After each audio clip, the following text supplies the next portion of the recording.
Welcome to the deep dive. We sift through the noise to bring you insights you can actually use. Today, we're tackling something really fundamental, getting a grip on your financial future. Our guide for this is some great material from the WealthWise Academy channel, specifically their video 9, Common Money Pitfalls and How to Overcome Them. So our mission here is to pull out the clear, actionable Mm. steps. Ways to stop your money just, slipping through your It's fingers. a vital topic because really, financial success, it starts with understanding what you're dealing with. Yeah. And what's great about this source material is how it highlights that basic truth. Knowledge is power, especially with your own money. We're not diving into super complex stuff here. It's more about foundational knowledge, practical wisdom you can use like tomorrow. So let's get into these traps. Absolutely. And the first one, well, it might sound obvious, but it trips a lot of people up. It's simply a lack of financial literacy. The point made is without a decent understanding of managing money, investing basics, budgeting, you're just more likely to make some really costly mistakes. That's exactly it. It's the foundation, isn't it? Yeah. Financial literacy. And it's more than just, balancing your bank account. It's understanding tax strategies, maybe different investment options, how to handle debt properly. The data shows people who know more about this stuff, they're way less likely to be stuck with high-interest credit card debt, for example. So the advice is clear. Keep educating yourself. Books, courses, videos like the one we're discussing. The key idea is start small, be consistent, and never stop learning.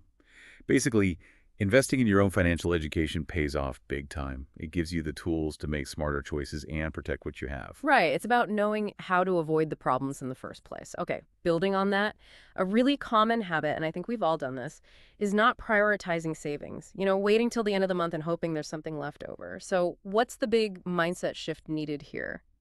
This brings us straight to that classic principle, pay yourself first. Yeah. And the action step is pretty simple, but really effective. As soon as you get paid, set aside at least 10% for savings or investments. That's the suggestion. You treat it like a bill, a non-negotiable one, Yeah. owed to your future self. Okay, like it's not optional. Exactly. And doing that, just that simple shift, can have the source calls it a profound impact on your financial security. It means you're actively building that safety net, preparing for the future, not just hoping for the best at the end of the month.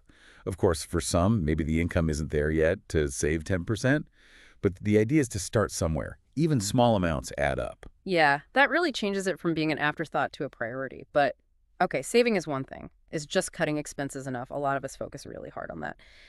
The thinking here challenges that, though, saying that piggy bank ain't going to get you rich. You got to put that money to work. Yeah, So beyond just cutting back, what's the other side? How do we boost income?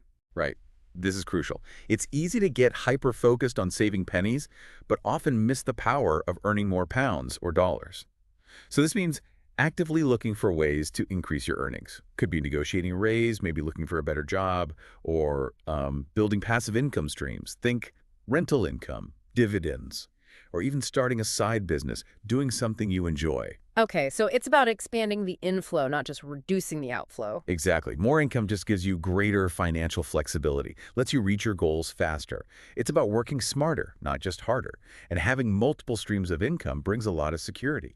Think about it. An extra dollar earned, especially if you invest it, can often do more work for you than a dollar saved by cutting back. That definitely broadens the strategy.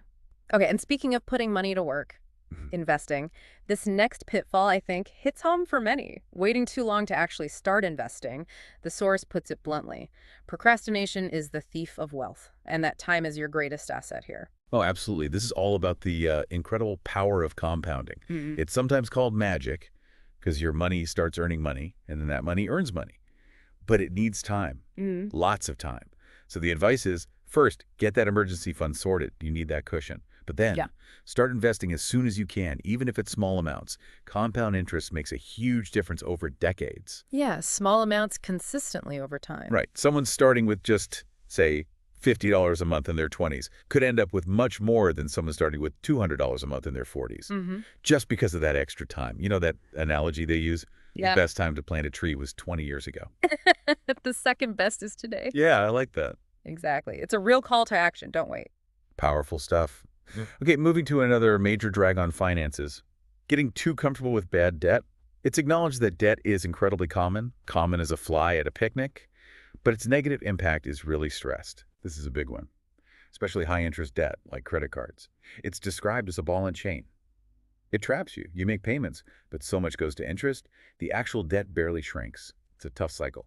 So the clear advice is try really hard not to use debt for things that aren't essential. If you can't pay cash, maybe just wait.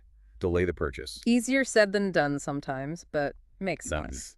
And for tackling existing debt, one popular method mentioned is the debt snowball.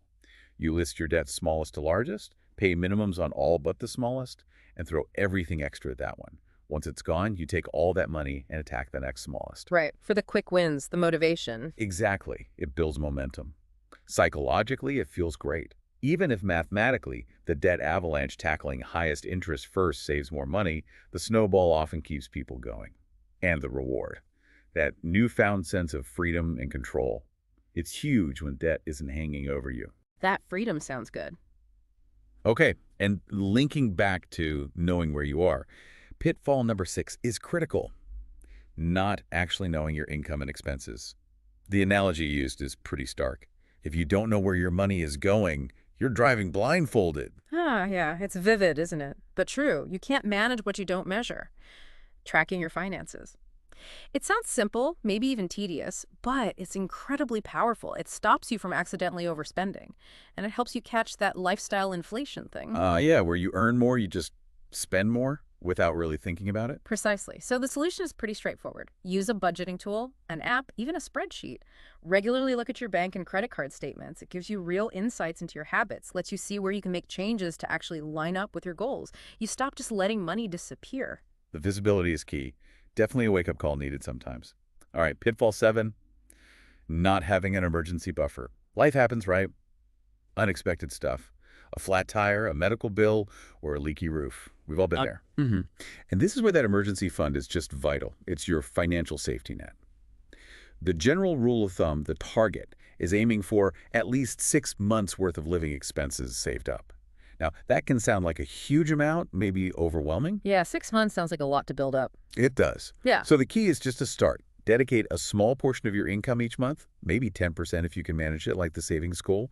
Just consistently build it. Having that fund gives you immense peace of mind and financial stability. It means when those surprises hit, you can handle them without resorting to debt. That's massive. It stops a small problem from becoming a big financial setback. That peace of mind alone is probably worth it. Okay, number 8. This one might feel a bit different, paying too much in taxes. The sentiment expressed is, don't give Uncle Sam more than his fair share, but it's clarified this isn't about tax evasion, it's about being smart. Exactly. It's about efficiency, not cheating.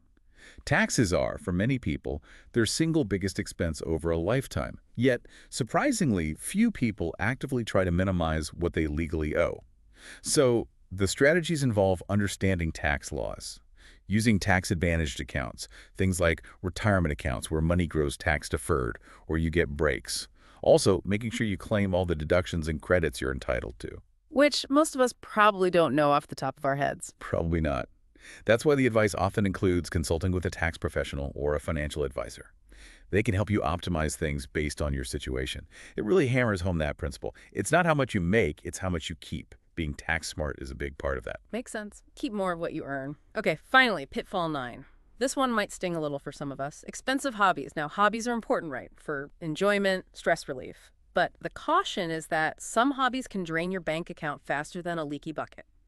So how do we manage that? Find the balance. Yeah, this is about balancing that personal fulfillment with, financial responsibility. Hobbies are great, essential even, but you don't want them to sabotage your financial goals without you realizing it. So the encouragement is to think about it. Are there more cost-effective ways to enjoy your interests without compromising on fun?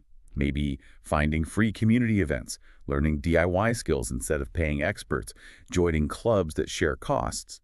Just being a bit more mindful. So it's not about giving up fun, just being smarter about how you fund it. Precisely. The conclusion is you can have your cake and eat it too. You just got to be smart about it.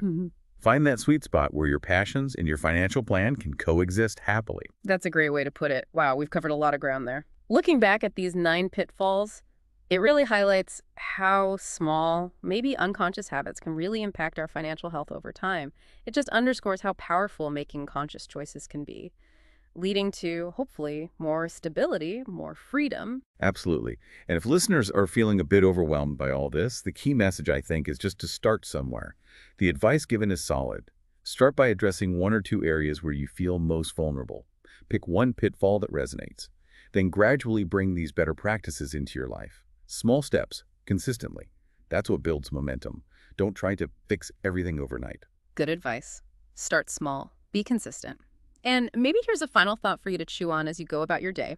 Think about how tackling these financial strategies isn't just about securing your money. How might it actually expand your choices, give you the capacity to really go after your passions, your dreams, and live a life with, well, more freedom and purpose? Something to think about.